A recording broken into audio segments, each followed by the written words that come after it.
Edgar Allan Poe's The Raven was initially published by the American Review under a pseudonym. It would later be published under his real name on January 29, 1845 in the Evening Mirror magazine. The success was immediate and it made Poe a household name. It may be hard for those of us living in the 21st century to fully grasp this, but I ask you to think back to when Rupi Kaur first published her debut collection, Milk and Honey. The book was a bestseller, and it launched her into a superstardom the likes of which we haven't seen a poet accomplish in quite some time. This magnitude of commercial successes and adoration is similar to Poe, though Poe did it with just a single poem. Today, I'll give you my personal take as to why The Raven is the greatest poem ever made.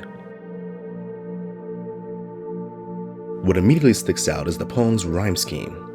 Looking at the first stanza, we see that each line ends as A, B, C, B, B, B.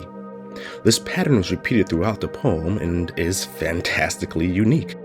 It is also interesting how the two lines preceding the last end with the exact one or two words. For example, we see that the lines here both end with "at my chamber door." If you read the rest of the poem, you'll see this continue throughout. We also see that Poe would rhyme 2 or 3 words within each line. We see this with dreary and weary and napping and tapping. None of this is unique to the first stanza. Poe effectively and delicately utilizes this borderline musical feel to the rest of the poem. All of these factors contribute to make this poem a unifying effect of lyrical greatness. The last aspect that I want to discuss is the theme of the story, which can only be discussed by explaining the story itself. This poem is a tragic tale of a man who lost the love of his life and now lingers about his house in wallowing depression. Then, a raven swoops into his house and perches on his bust of Pallas.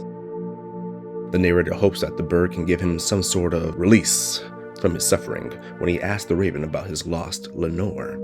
But the raven only says that one word, nevermore.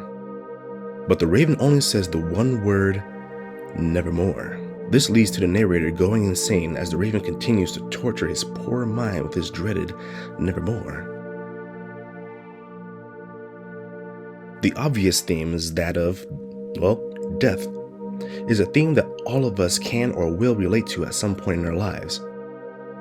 The narrator's longing for his love and later a respite from his suffering should be universally sympathetic. As I previously mentioned, we all have lost or will lose someone who we deeply love. Poe himself lost his mother, his adopted mother, and later, his wife. One could argue that another theme of this poem is the trusting of the supernatural.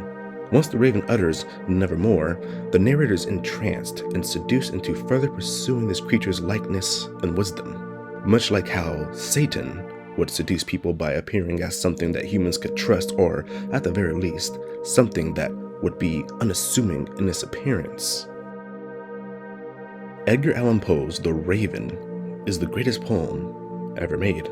Its influence is so strong that the Baltimore Ravens football team are named after the poem.